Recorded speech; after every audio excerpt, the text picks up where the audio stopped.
So I brought the seed potatoes in, pretty much all the leftover storage potatoes in, side to go through them because I have someone coming up to get some.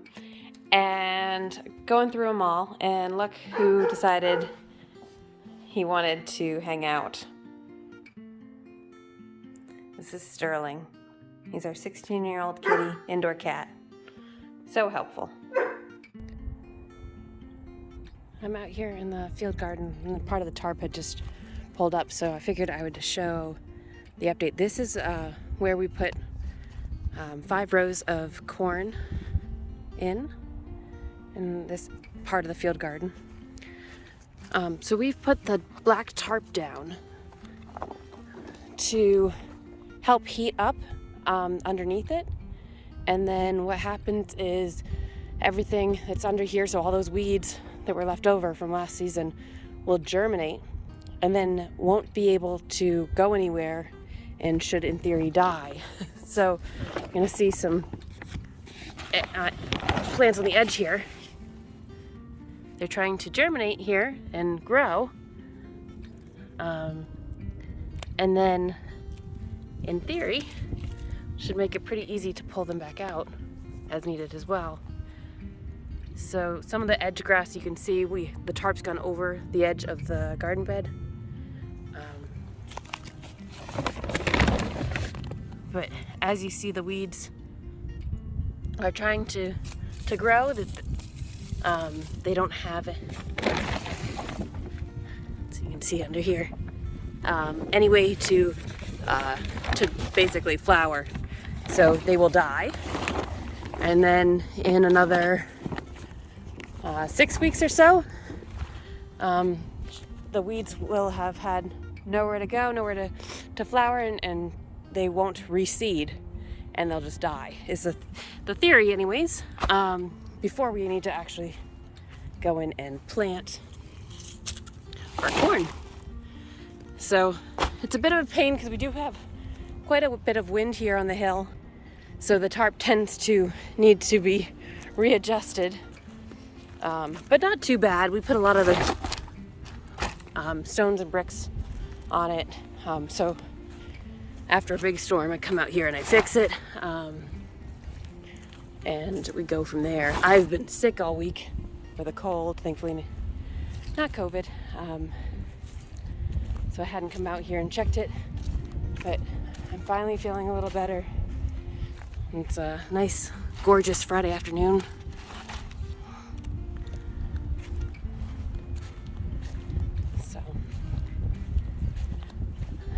We did this last year. This is a second-year garden on this space.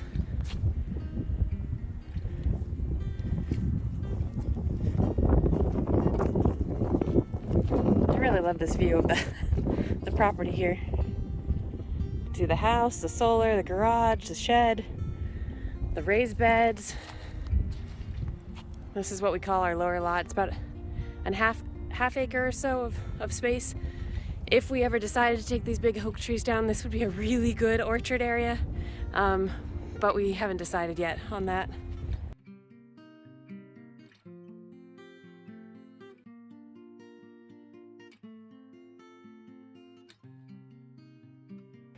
Is where I got the tractor stuck and made a huge mess.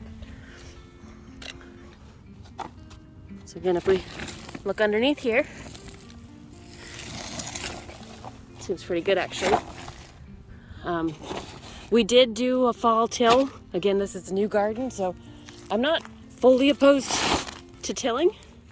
But with the raised beds area, we do no till.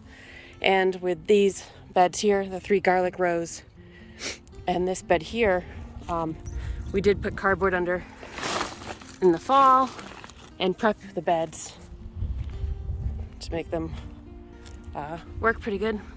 I believe this is a 20-foot tarp.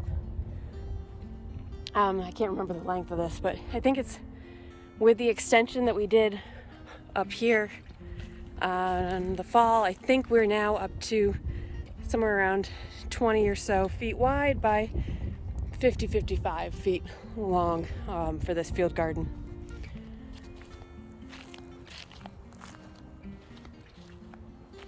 The other thing we did in the fall was we took down a very large ash tree, not really large, but decent sized ash tree that was right here, and then a black cherry tree that was there, so that we can get more sun, a more midday sun. We do have this is looking south right here, so we do have quite a bit of southern shade, but we get really good early sun from over here, and so as you can tell, some really good afternoon sun as well.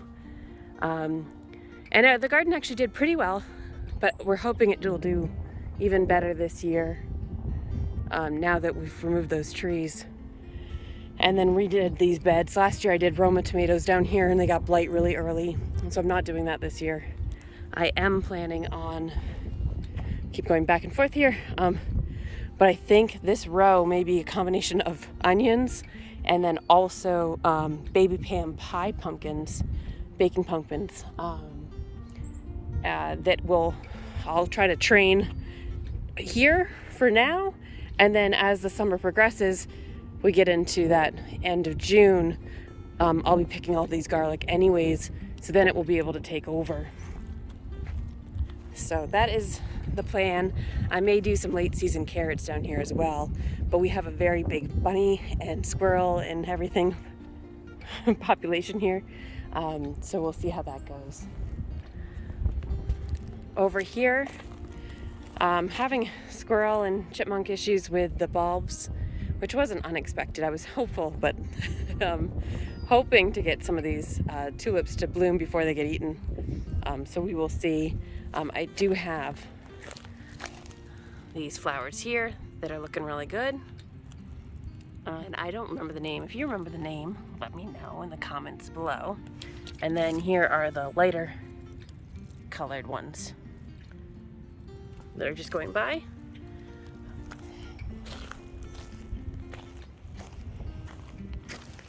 And these are just starting to bloom here. Somebody in town asked who had purple and blue flowers because their bees' pollen was coming back blue. So I was posting pictures of some of the crocuses that I had planted earlier.